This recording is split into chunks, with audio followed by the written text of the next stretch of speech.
Hello student, today we will discuss the poem Derek Walcott the fest.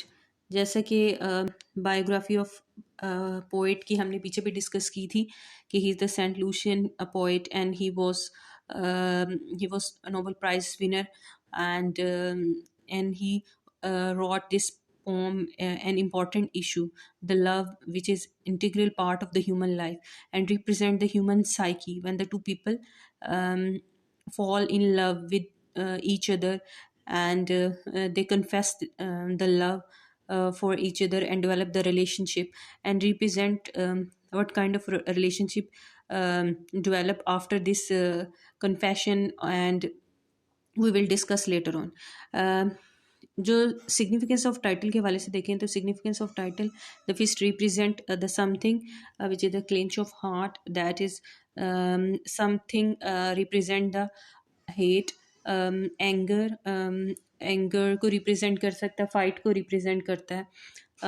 इसी तरीके से अगर जनरल मीनिंग हम इसके लेते हैं और metaphorical meaning, fist is something when someone confess his love in front of another, other person also love in return.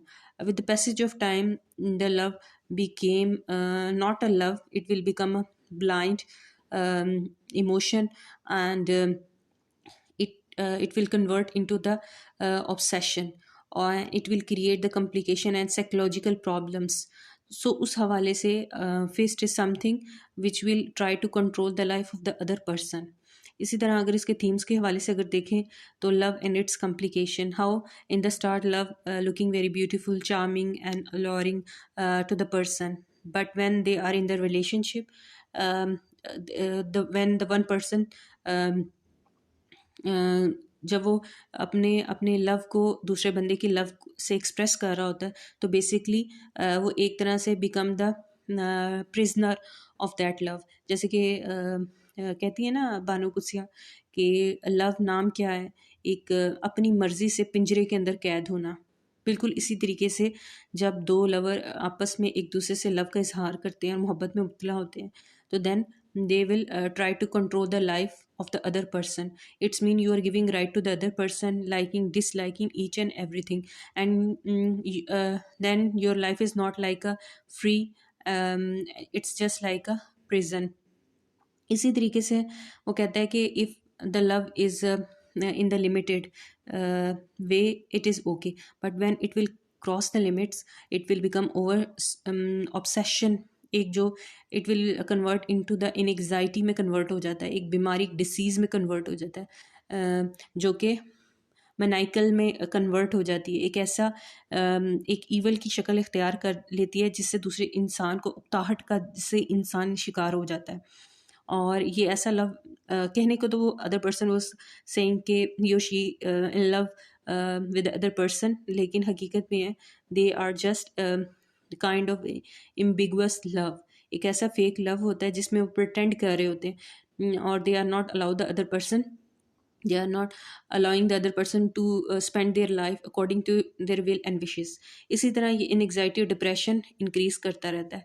जिस तरह एक इसका फिस्ट जो होती है, जिस तरह हार्ट को पहले जो है सॉफ्टली उस हार्ट जो होता है आपकी मुट्ठी के अंदर होता है, then will start increasing the control of the heart, और इतना प्रेशर करता है कि it will try to suffocating that person.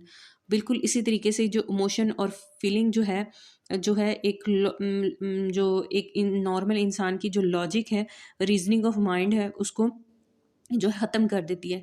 And he will start doing the illogical and unreasonable thing, और जिस तरह मतलब कि it will convert into the dangerous thing और जिससे दूसरे इंसान के लिए वो कन्वर्ट हो जाती है into the into the emotion of the lethargic way. और इसी तरीके से वो कहता है ये जो ऑब्सेशन ऑफ लव होता है वो लव नहीं होता. वो कहता है, डेरिक वॉलकॉट कहता है लव, लोग कहते हैं कि लव इज़ ब्लाइंड, लेकिन जिसकी वजह से लोग जो हैं अपने सोचने समझने की जो सलाहियतें हैं उसे ज़ाया कर देते हैं. They are not thinking what is right what is wrong. ठीक है। और इसी वजह से वो हकीकत या रियलिस्टिक वे ऑफ लाइफ से दूर हो जाते हैं, और in other words they live in the darkness in the world of the unreason, और वो अनलॉजिकल जो है हरकतें करने लग जाते हैं। कहते हैं लेकिन such kind of a love is always cause of the suffering, pain and melancholy, और इसी तरीके से the beautiful string of love can turn into the chain.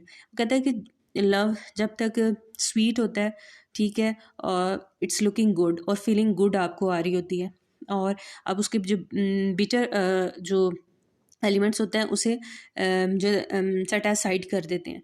लेकिन अगर कंटिन्यूसली ये लव की जो एक्सट्रीम इंक्रीज होती जाए, तो it will convert into the chain.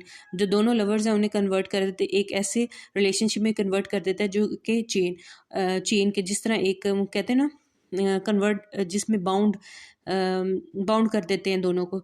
तो similarly same thing is happen with that kind of love, कि जो चेन्स जो होती हैं फिर Aahista Aahista chain of love जो है वो केज में कन्वर्ट होती जा रही है, वो फिर सफोकेशन में कन्वर्ट होती जा रही हैं। फॉर आवाज़ारी कहते हैं ना किसी उकताहट, आवाज़ारी और इस किस्म के जो एलिमेंट्स हैं वो डेवलप होना शुरू हो जाते हैं।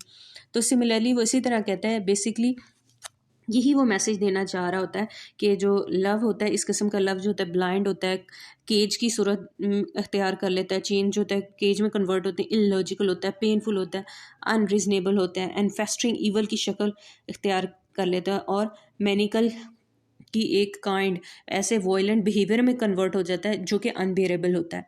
इसी तरीके से अगर आप इसको इसके स्टाइल और टोन को देखें, तो इसमें 2 स्टैंज़ा है, हर जो स्टैंज़ा है वो 10 लाइन्स पर कंसिस्ट कर रहा है, और its mean there are the 20 lines, ठीक है। और इसी तरीके से अगर इसके स्टाइल को आप चेक कर रहे हैं, तो it consist of the in the style of enjoyment meter. It's में एंजायमेंट मीटर वो स्टाइल होता है जिसमें जो आइडिया होता है रन ऑन लाइन की सूरत में प्रिवेल कर रहा होता है, एक लाइन से दूसरी लाइन में, एक लाइन के अंदर पोइट जो है अपने आइडिया को कन्वे नहीं कर रहा होता, उसमें फिर नेक्स्ट लाइन में उसको आपको रीड आउट करने के बाद उसकी अंडरस्टैंडिंग होती है। इसी तरीके से आप देख लें इसके स्ट्रक्चर को हवाले से, तो मैंने आपको बता दिया कि इसका स्ट्रक्चर जो है 2 स्टैंज़ा पर मुश्तमिल है, और इसके अलावा ये एम्बिक पेंटामीटर का इस्तेमाल किया गया है, और इसमें यूनिवर्सलिटी है, यूनिवर्सल मैसेज है। यूनिवर्सलिटी इस लिहाज से है यूनिवर्सलिटी के क्योंकि लव और हेट जो होते हैं यूनिवर्सल टॉपिक होते हैं, ह्यूमन सोसाइटी, ह्यूमन बींग्स के ऐसे इश्यूज़ हैं which are commonly available in our society. तो ये इसका जो मैसेज होता है किसी भी सोसाइटी में इसका मैसेज होता है एक ही है। इसी तरीके से डिक्शन को बेसिकली मैसेज दे रहा है कि love is a beautiful beautiful emotion है, उसको आप ज़्यादा ऑब्सेशन में कन्वर्ट करेंगे तो it will become a painful thing, और सफरिंग में कन्वर्ट हो जाएगी।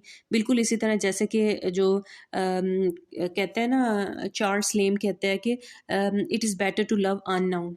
इसी तरह जो है रॉबर्ट फॉरेस्ट की जो पोम, अमेरिकन जो पोइट है, उसकी भी पोम्स अगर आप देखें, फायर एंड आइस और stopping by the woods in the snow evening, तो वो यही मैसेज दे रहे होते हैं कि लव की एक लिमिट जो होती है वो हमेशा लव जो होता है पावरफुल होता है, उस वक्त तक पावरफुल होता है जब तक कि आप उसको वो as a source of peace, as a source of calmness, और एज अ सोर्स ऑफ कहते हैं comfort for the other person, ठीक है। और जब when you start doing the control of other people life, तो then it will convert into the dangerous thing. और इसके अलावा आप इसमें देखें पर्सोनिफिकेशन ऑफ लव, लव की पर्सोनिफिकेशन, फिस्ट को वो लव से पर्सोनिफाई कर रहा है, एक ह्यूमन जो ह्यूमन इमोशन और एक फिस्ट का कंपैरिजन है इसमें। इसी तरीके से उसे पर्सोनिफाई कर रहा है, उसे मिला रहा है उसके साथ। ओनोमेटोपिया जो है it's a kind of sound, जिसमें अगर आप इस पोम को पढ़ें तो इसमें हाउलिंग और जैसे जो जिस तरह मुख्तलिफ एनिमल्स की वॉइसेस होती हैं, ठीक है, क्रोज के हैं, बीज के हैं, इसी तरह इसमें हाउलिंग का वर्ड आओ इस्तेमाल किया गया है। इस तरह एलिट्रेशन है, द वर्ड्स जिनकी जो साउंड्स है एक जैसी हैं, जैसे hold, hand, heart. So it's all about the poem of the feast by the Derek Walcott. I hope you understand this poem. In case of any question, you can ask, or you can give the comment. I will answer you